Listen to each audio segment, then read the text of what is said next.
Hey y'all, today I'm going to show you one of my favorite medicinal herbs and one of my favorite edible plants. It's actually also the prettiest daylily I've ever seen. Yes, this is a daylily. It is a beautiful hybrid, I assume. I found it growing ornamentally in a parking lot. This is not one from my house. I have wild daylilies that grow in the yard. They're usually either this kind of yellowish color or a reddish orange. This one has this like beautiful russety reddish inside. I had to grab this when I saw it. I just literally pulled over, took out my knife, sliced it off, and brought it home. And hopefully I can either root this cutting. I'm not sure if it's going to root the cutting, but I made a note of where it is because the daylily forms little tubers. They're like little potatoes or little Jerusalem artichokes or water chestnuts almost. That's one of the edible aspects of the plant.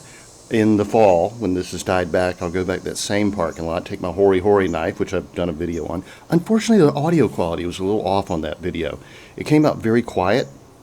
It seems that when I hooked up the new microphone, it messed up my audio settings. So, you know, hopefully you're hearing me a lot more clearly. Sorry you had to turn that one up. I'm going to see if I can not let that happen again. And also, I got some advice on the lighting. Thanks to the guy who did that. I think the video looks a little better, and that's going to improve. I'm getting some new equipment this month. So anyway, I'll dig up those tubers and I'll take a few home and root them, and I'll have this beautiful one growing in my yard. I have this little wild patch in my yard where I've got Solomon seal and daylilies and all kinds of stuff, ferns and big Turk's cap lilies, another one of my favorite lilies because it has a really interesting history. The botanist Andre Michaud actually discovered it essentially in my backyard. I have trails from the back of the house that go up to Grandfather Mountain, and that's where Andre Michaud discovered the, I think it's Lilii Michaud or something like that. It's the Turk's cap lily, but this is a very different lily. It's called a daylily because these flowers only last a day and drop off, and then coming behind them be another one. 4 days to a week later, that one's probably going to blossom. You know, and because they do, feel free to eat as many daylily blossoms as you want. Of course, not in excess. You don't want to do anything in excess. This tastes very much like a squash flower, a squash blossom. So you can put it in your salad. You can stuff it with ricotta cheese and sausage and fry it up in the pan. Oh, it's so good, so good. In the springtime, the stalks are edible. They're much like asparagus. The leaves are edible, and then those tubers, as I said, are just like potatoes. So this is really a year-round vegetable that you can forage. Do plant them in your landscape. Do plant them in your yard. Plant them in your flower garden. Dual-use plant. I mean, edible and beautiful, and even if you live in like an HOA or a POA or something, people are going to flock to see this. They're not going to think you're growing food or medicine, but medicinally, this plant is very useful. Now, it's diuretic. That means it helps rid the body of excess fluids. It's febrifuge. It will lower a fever. It's a mild laxative. The flowers are antispasmodic. That's the word I was searching for. Antiemetic. Also slightly sedative. Now, what does antiemetic mean? I like to define my words as I go. That means it can help prevent nausea and throwing up. Febrifuge can lower fever. Slightly sedative. In Chinese medicine, traditional Chinese medicine, they're used to assist women in childbirth. But, you know, that could be a little dangerous. I'm not going to suggest that, but you can look into it. An extract of the flowers is used as what's called a blood purifier. Now, that's an old term that a lot of herbalists don't like to use anymore. They say, well, you can't really purify the blood. Well, where does that come from? Our ancestors had, hard winters, and they had to eat a lot of stored food, salted meats, smoked meats, some shriveled up potatoes and parsnips and rutabagas. And they weren't getting a lot of vitamin C, for one thing. There's just not a lot of vitamin C bearing plants that are available in the winter unless you're in the modern times. You can get citrus and tomatoes and all that in the middle of January. Couldn't do that 100 years ago. They were breathing in a lot of wood smoke because, or coal smoke, because they were either heating their houses with wood or coal or peat. And, they're getting a little constipated and their immune systems were getting weak. And they just felt like their blood was, kind of full of toxins. To a point, it is. I mean, you do need those vitamins, and you do need for your liver, to be able to cleanse your blood. A lot of these, especially bitter vegetables and herbs, are necessary, and they're just not available during the winter. So, a blood purifier was something that would be high in vitamin C, high in other vitamins. Like you see this yellow and red. This more than likely has some vitamin E and A in it. And the slight bitterness of the stalk in the spring, as I said, it's like asparagus. It's not overly bitter. It's going to be good for the liver. So yeah, it makes sense, and kind of cleans you out a little bit. Mild laxative, as they say.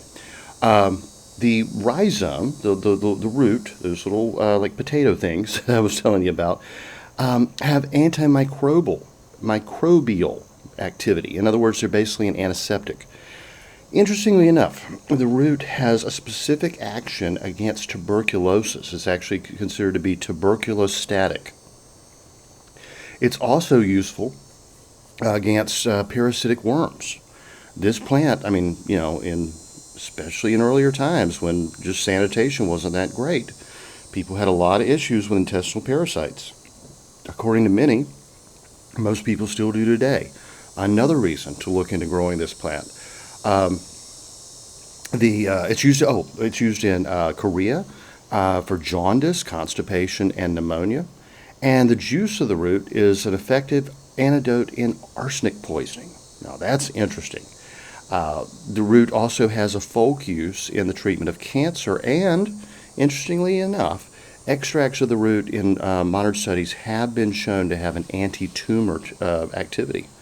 And a tea made from the boiled roots is diuretic. Let me check my notes here and make sure I haven't left anything out. Edibility, I think I've already pretty much covered. Leaves and young shoots cooked. Good substitute for asparagus especially. Maybe a little celery flavor to it as well. The roots, just a really good cooked vegetable. The leaves really just in the early spring when they're very young. They're going to get tough and pretty much inedible after that. The petals are absolutely delicious, and if this thing wasn't so pretty, I'd eat it right now. This evening, this will probably end up in my supper. These buds, and I hate to harvest this before it blooms. And, also, let me go and tell you, I harvested this in a parking lot. We never want to harvest wild edibles and herbs that we're actually going to consume in a parking lot because of the runoff. I mean, it can be gasoline, oil, antifreeze, even cadmium from tires. Really nasty stuff will get into those little ornamental landscaping beds around parking lots. So this is what I'm going to grow out hopefully for next year. I'm actually not going to eat this flower. I just remembered that, and I'm glad I did, because it's not a mistake you want to make. If you consume cadmium, you're going to die one of the most painful deaths you can imagine. Anyway, the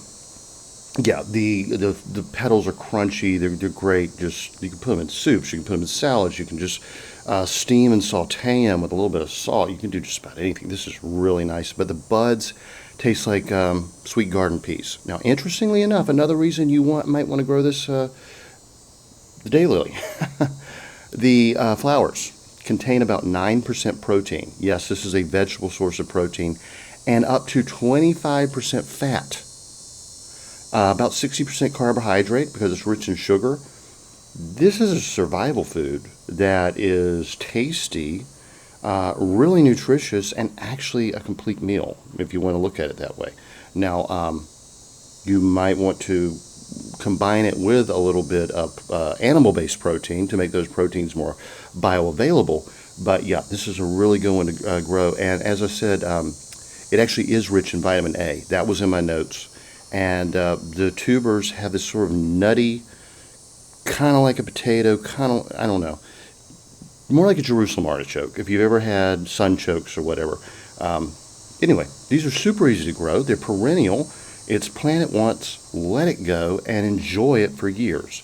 Absolutely fantastic. Now, there is one little warning. According to some sources, large amounts of the leaves are said to be somewhat hallucinogenic. Blanching the leaves for cooking takes away that property.